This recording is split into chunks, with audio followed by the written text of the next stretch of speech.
እንደምን አላችሁ ክቡራን ቤተሰቦቻችን። ግንባር የተገኙ መረጃዎችንና ለሰሙት ይገባል ያልናቸውን መረጃዎች አሰባስበን ወደ እናንተ መጥተናል። እናንተም ሰብስክራይብ፣ ሼር እያደረጋችሁ በርታት እንድትሆኑም ዘንድ እየተማጸንን በቅድሚያ አርዕስተ ዜና እናሰማችኋለን።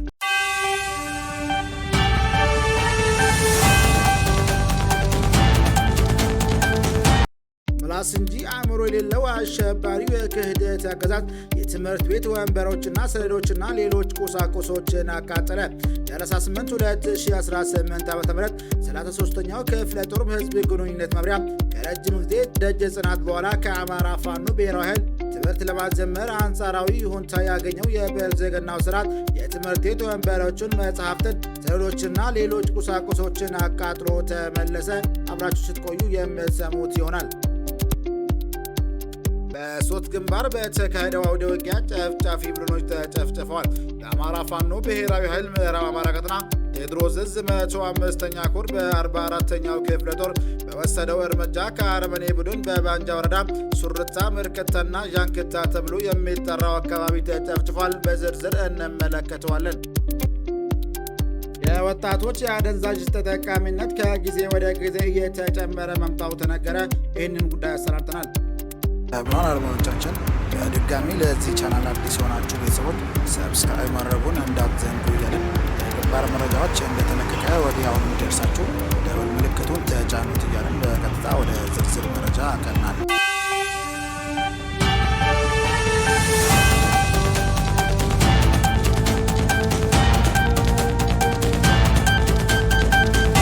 መንግስት ያሰራጨው አሰቃቂ ቪዲዮ በገለልተኛ አካል እንዲመረመር የአማራ ፋኖ ብሔራዊ ኃይል ጥሪ ያቀረበ።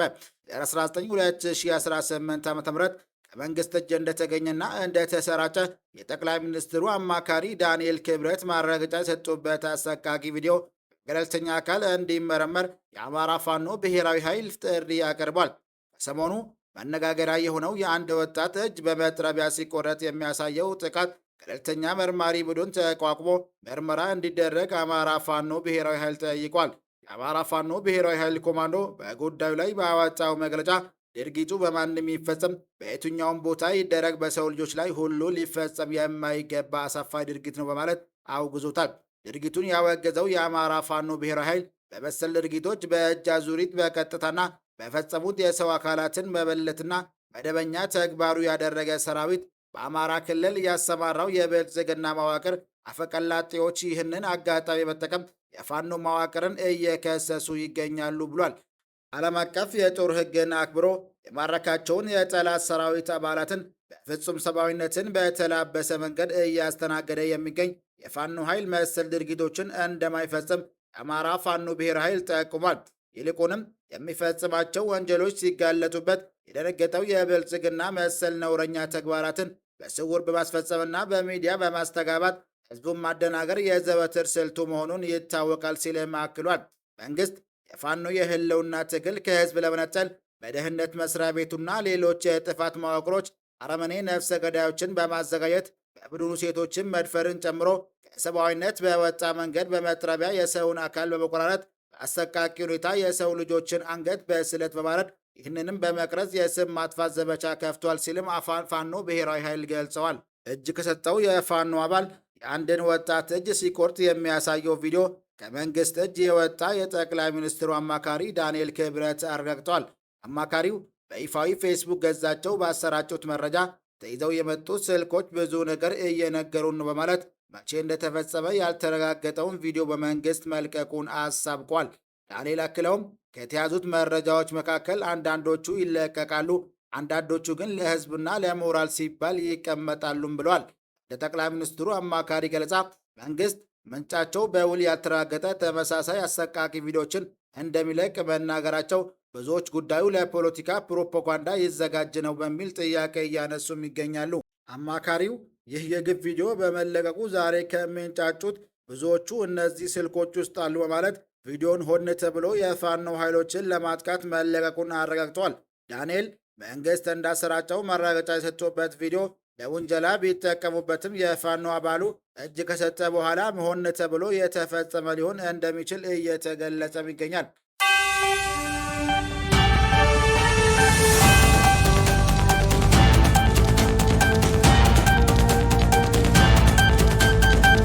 ምላስ እንጂ አእምሮ የሌለው አሸባሪው የክህደት አገዛዝ የትምህርት ቤት ወንበሮችን፣ ሰነዶችና ሌሎች ቁሳቁሶችን አቃጠለ።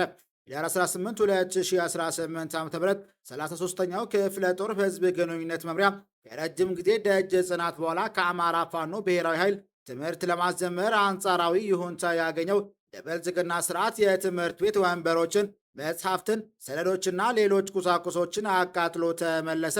አማራን ወደ ሁለንተናዊ ጉስቁልና ለማስገባት የጭካኔ በትሩን ከ2 ዓመት በላይ ያሳየው አሸባሪው የክህደት ስርዓት በቋሪት ወረዳ የሚገኙ ትምህርት ቤቶችን፣ የግልና የመንግስት የጤና ተቋማትን፣ የቱሪዝም አገልግሎትን ሰጪ ተቋማትን እንዲሁም የግለሰቦችን ሀብትና ንብረት ያለ ርኅራኄ በማስወገድ ላይ ነው።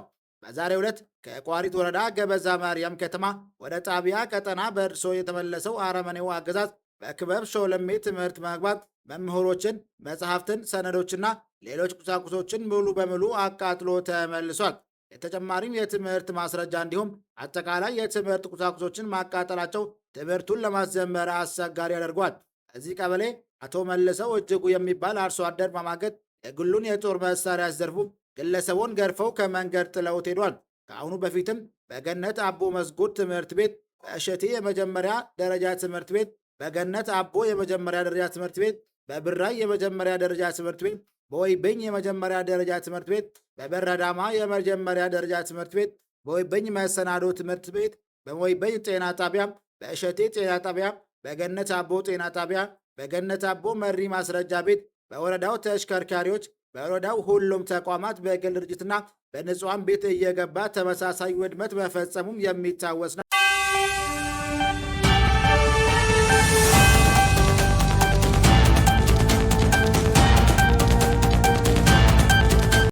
በሶስት ግንባር በተካሄደው አውደ ውጊያ ጨፍጫፊ ቡድን ተጨፍጭፏል። በአማራ ፋኖ ብሔራዊ ኃይል ምዕራብ አማራ ቀጠና ቴዎድሮስ ዕዝ 105ኛ ኮር በ44ኛው ክፍለ ጦር በወሰደው እርምጃ አርሜን ቢዱን በባንጃ ወረዳ ሱርታ፣ ምርክታና ዥንክታ ተብሎ በሚጠራው አካባቢ ተጨፍጭፏል።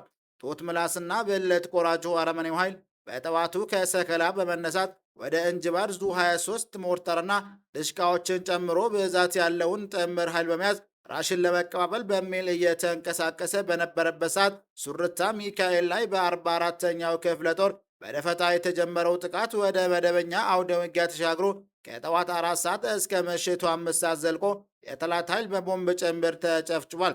በተመሳሳይ ሁኔታ ከእንጅባር በሁለት አቅጣጫ የወጣው የመከላከያ ዘራፊ ቡድን እንጅባር ከተማ ላይ ምርክታና ዣንክታ ላይ በተፈጸመ የደፈጣ ጥቃት ከ10 በላይ ዙፋን ጠባቂዎች ተወግዷል። ከሰሞኑ ሰለካ ወረዳ አጉት ቀበሌ በዚህ ከሰከላ በተነሳው አረመኔ ኃይል ብዛት ያላቸው ንጹሐን ገበሬዎችና ወጣቶች ታፍነው ሲወሰዱ ከታፈኑት ውስጥም 6ቶቹ ምላሳቸውና ብልታቸው እንዲሁም የተለያዩ የአካል ክፍላቸው በመቆረጥ አሰቃቂ በሆነ ሁኔታ የዘር ማጥፋት ጭፍጨፋ እንደተፈጸመባቸው አይዘነጋም። በተደጋጋሚ በሄደበት አካባቢ ሁሉ እንደተለከፈ ውሻ ያገኘውን የአማራ ሕዝብ እያረደ ሲበላ ሲጨፈጨፍ የቀጠለውን ወንበዴ ቡድን በ44ኛው ክፍለ ጦር ከ2 ቀን በፊት በደርዘን ተማርኮ ብዙ ሬሳ ጥሎ ቆስለኛ እያንጠለጠለ እንዲሄድ የተደረገ ቢሆንም ዛሬም እንደ ልማዱ ኅዳር 18 2018 ዓ.ም ከሰከላ እንጅባር እየተንቀጠቀጠ ለማለፍ ሲሞክር በጀግኖቹ 105 እና ኮር 44ኛ ክፍለ ጦር ተበልባሎች ተበልብሎ ከ20 በላይ ሬሳ ጥሎ ብዛት ያለውን ቁስለኛ ተሸክሞ ወደ መጣበት ሰከላ ከተማ ተጨፍጭፎ እንዲፈረጥጥ ተደርጓል። ያለምንም ጉዳት በተካሄደው አውደ ውጊያ ጠላት ከባድ መሳሪያዎችን ቢጠቀምም እንኳን ከሞትና ከመፈርጠጥ አላዳነውም። ስለሆነም የተጀመረውን ተናበው ጥቃት በማጠናከር በቅርቡ የጠላትን አከርካሪ ሰብረን አስደማሚ የሆነ ድል የምናበስር ይሆናል ሲል የአማራ ፋኖ ብሔራዊ ኃይል ገልጿል።